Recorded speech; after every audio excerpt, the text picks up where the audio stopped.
कि धन्य हो कृष्ण कन्हैया, तुम्हारी लीला परंपार है। भगवान कहते हैं कि ये सब तुम्हारी कृपा है।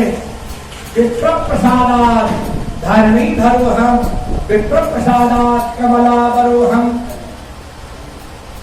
ये ब्राह्मणों के आशीर्वाद से ही हमको मिला है ऐश्वर्य। ये तुम्हारी ही बड़प्पन है। तुम्हारे जैसे ज्ञानी संत महात्मा ब्राह्मण के आशीर्वाद से ही विजय द्वारिका धीस लोग कहते हैं कमलावरोहम, लक्ष्मी को मैंने वरण किया आपकी कृपा से।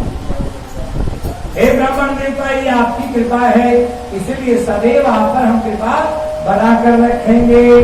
बोले गोविंद भगवान की जय। देखिए, जो भक्त दीनता से भगवान को पुकारते हैं, भगवान वही हाजिर हो जाते हैं और उस पर कृपा करते हैं।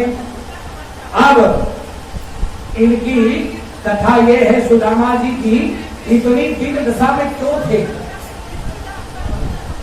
कारण क्या था,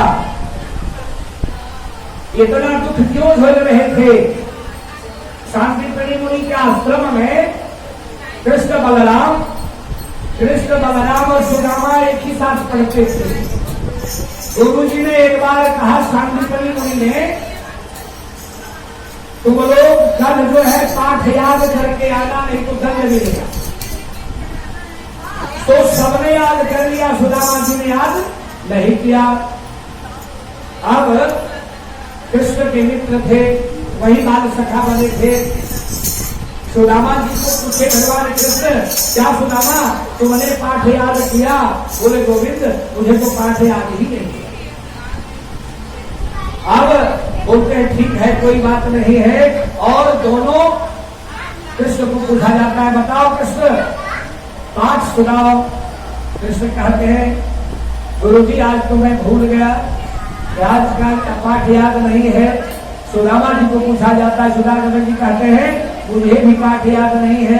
सुदामा के चलते जैन मित्र संग हो ही दुखारी, ताहि विलोकत पातक भारी।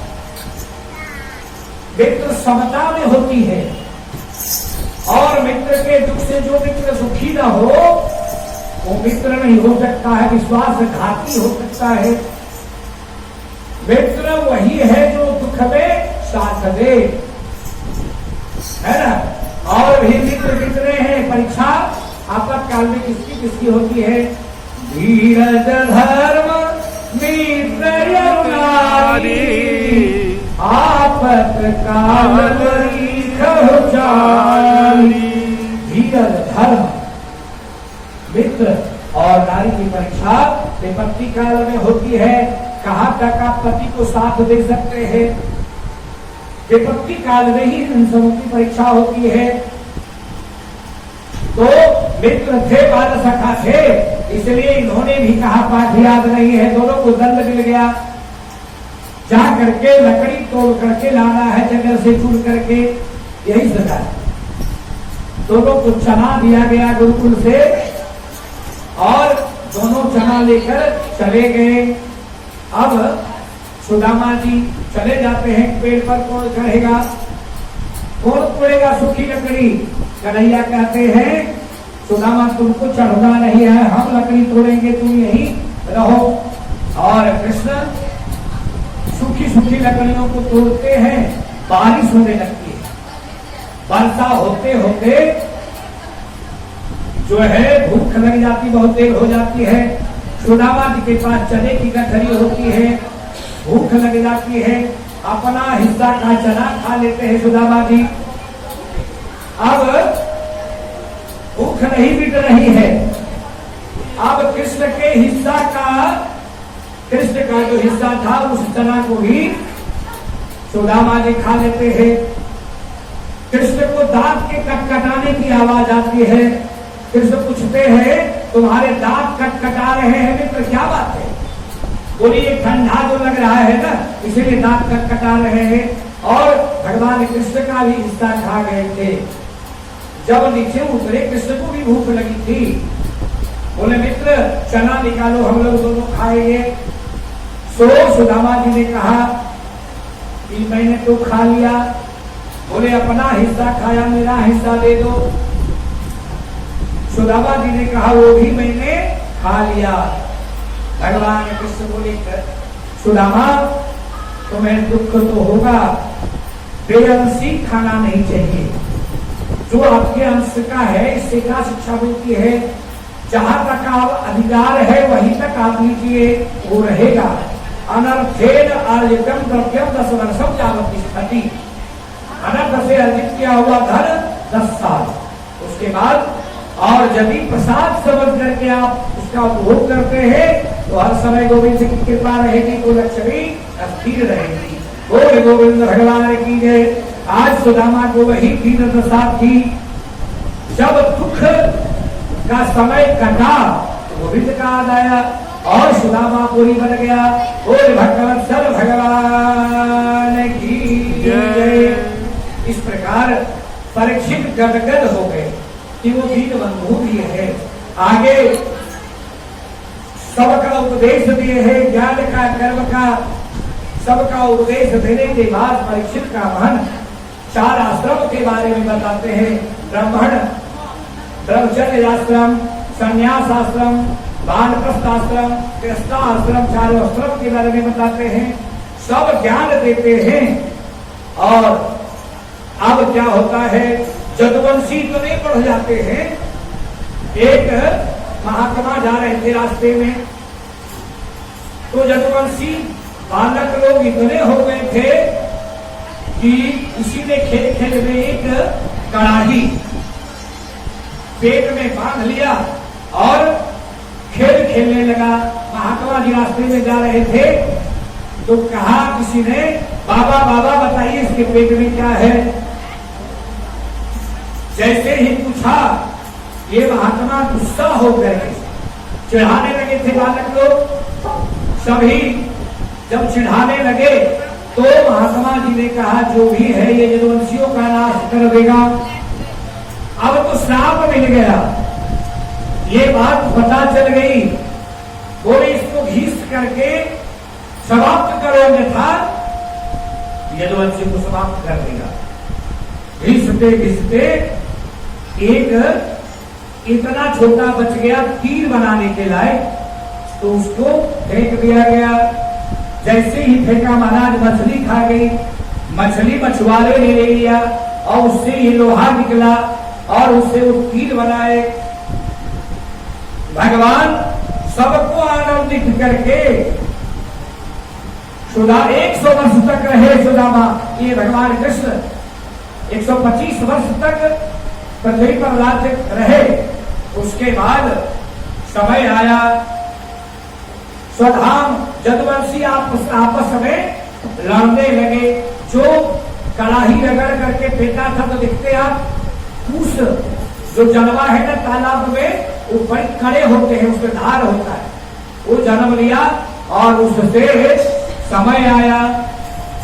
भगवान बरगद वृक्ष के नीचे सबको गति दिए और अपने जाकर के विश्राम करने लगे। विश्राम करते करते इनके सुकोमल पैर जो कमल की पंखुड़ी के तरह नाजुक लग रहा था, वो व्याधा सोचा कि कोई पक्षी है, कोई हिरण है, और तीर चला दिया। महाराज तीर चलाया, जाकर के भगवान के पैर में चुभ गया। जैसे ही चुभा, भगवान सबको गति दिए और अपने स्वधाम को पधार गए। बोले गोविंद भगवान की जय। सबको आनंदित करके धाम पहुंच गए। और ये व्याधा कौन था महाराज? ये व्याधा बाली को मारे थे भगवान रामावतार में। बाली को बोले थे तुम्हें भी मारने का शुभ अवसर देंगे, व्याधा बना। आज उसी के तीर से भगवान किसी का कर्ज नहीं रखते हैं। त्रेता का कर्ज द्वापर में उतार दिए, उद्धार कर दिए। बोले गोविंद भगवान की जय। राधे राधे जप को चले आएंगे बिहारी राधे राधे जप आएंगे बिहारी राधे राधे आएंगे बिहारी राधे राधे जप चले आएंगे बिहारी राधे राधे आएंगे बिहारी आएंगे बिहारी राधे राधे जप चले आएंगे बिहारी आएंगे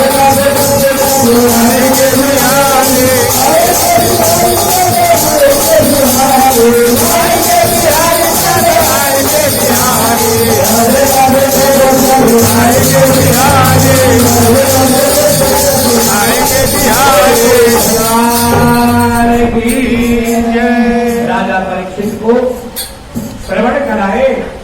अब राजा परीक्षित समाधिस्थ हो गए, मन गदगद हो गया और बोले अब तो मुझे मरने का डर नहीं है महाराज। समय आया, परीक्षित का श्राप सामने उपस्थित हो गया। एक फूल में कीड़ा बन करके वो तक्षक आया, सभी फूल भेंट करने लगे, परीक्षित की जय जयकार होने लगी। जरा भी चिंता नहीं हो परीक्षित को कि हम मारे, ये शरीर मरता है, हम अमर हैं, जरा भी चिंता नहीं, सब दुख उनका दूर हो गया। सुखदेव जी की जय जयकार हुई, चारों तरफ सुखदेव जी का जय जयकार हुआ। सुखदेव जी भी पधारे और परीक्षित महाराज को 7वें दिन वो तक्षक धीरे धीरे जो ही फूल लाए, देखिए अद्भुत फूल है, फिर नजदीक लाए और वो बड़ा रूप धारण करके साक्षात तक्षक बन करके उन्हें दशा और परीक्षित मुक्त हो गए। बोले गोविंद भगवान। इस तरह से परीक्षित भगवान के धाम को पहुंचे, गति मिल गई और सुखदेव जी की विदाई हो गई। बोले गोविंद भगवान की जय। अब क्या है, भागवत के अंत में एक श्लोक है जिसका पाठ करने से पूरे भागवत का फल होता है। सभी बोलेंगे नाम संकीर्तनम यस्य, नाम संकीर्तनम यस्य, नाम संकीर्तनम यस्य, नाम संकीर्तनम यस्य, सर्व पाप प्रणाशनम, सर्व पाप प्रणाशनम, प्रणामो दुःख समनः, प्रणामो दुःख समनः, प्रणामो दुःख समनः, प्रणामो दुःख समनः, तं नमामि नमामि हरि परम, हरि परम। इसका अर्थ हुआ जिस भगवान के नाम संकीर्तन से मनुष्य के समस्त पाप नष्ट हो जाते हैं, जिनके चरणों में वंदन करने से सारे दुख नष्ट हो जाते हैं, उन आदि नारायण श्री हरि को मैं बारंबार नमस्कार करता हूँ। इस प्रकार से भागवत समापन हुआ।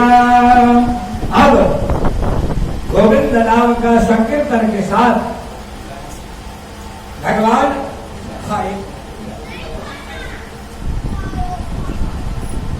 भगवान की कथा यहीं पर संपन्न होती है। सबसे पहले गोविंद के चरणों में कोटि कोटि प्रणाम। श्रीमद् भागवत पुराण में साक्षात वाग्देव रूप में जो भगवान हैं उनको मैं कोटि कोटि प्रणाम करता हूँ और सभी देव देवताओं को प्रणाम करता हूँ। और हमारे यजमान अंजनी शर्मा, विमला शर्मा और पवन शर्मा सपरिवार समस्त बंधु बांधव कुटुंब जन सबको भगवान की तरफ से आशीर्वाद देता हूँ। सदैव प्रीति बनी रहे और जिस कामना से आप अनुष्ठान किए सबको भगवान का सुख प्राप्त हो, भगवान के योग में पधारे आशीर्वाद प्रदान करे।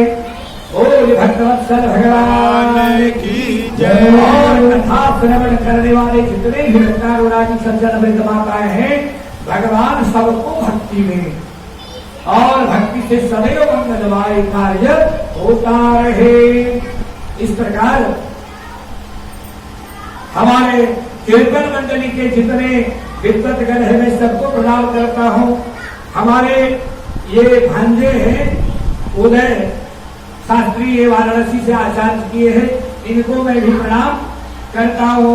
और ये शिशिर बाबू जो है, शिशिर भगत ने जो काम किया YouTube के माध्यम से जन जन तक पहुंचाया, तो धर्म के भागी ये भी है। भगवान से प्रार्थना करते हैं आप बहुत आगे बढ़े, आप सभी आनंदमय रहे। जो भोजन बनाए उसको आशीर्वाद देते हैं, जो सेवा किए और जितने भी भक्त हैं जो पात्रता का भी निभाए, सबको भगवान प्रीति दे, मंगल कामना करते हुए। और गोविंद बाबू की जो ये भक्तिमती माता है, भगवान सदैव प्रीति दे और उन्नति हो, सदैव जस और पुण्य के भागी बने, सबको आशीर्वाद देते हुए आइए ब्रज होली खेला जाता है। इसलिए प्रेम से हम लोग थोड़ा सा नाचे गाए, फिर आरती होगी, समापन होगा। बोले गोविंद भगवान। पवन बाबू गाएंगे। अच्छा, फूल की होली खेलेंगे हम लोग, अबीर की होली सब एक दूसरे को लगा ले। आज बीरज में होली रे रसिया, आज बीरज में होली रे रसिया, होली रे रसिया, होली रे रसिया, होली रे रसिया,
Thank you.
Hallelujah.